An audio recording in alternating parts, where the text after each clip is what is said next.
Hariho Innocent yabajije kijanye nuko umukuru w'igihugu yahamagariye abanyuruje amatungo ya leta kuyagarukana, yabajije mu bushikiranganje bw'ikigega ca leta ati mbega amafaranga amaze gusubizwa mu kigega ca leta angana gute? Umuvugizi w'ubushikiranganje bw'ikigega ca leta.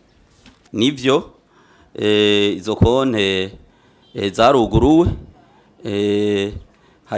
zimaze amafaranga amaze kujako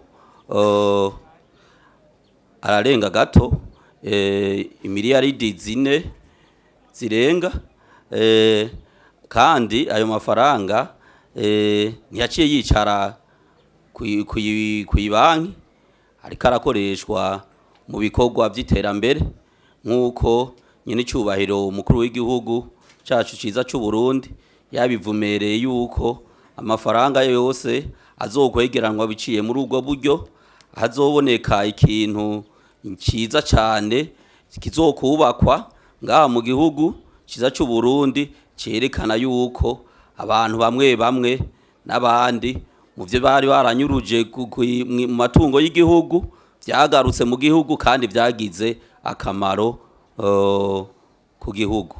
Rero muri uno mwanya amahera ariko yobarenga gato umuriyaridi n'ibihumbi amajana 200 ayandi murumva yuko hari ibikorwa nyamakuru yagiye arakora.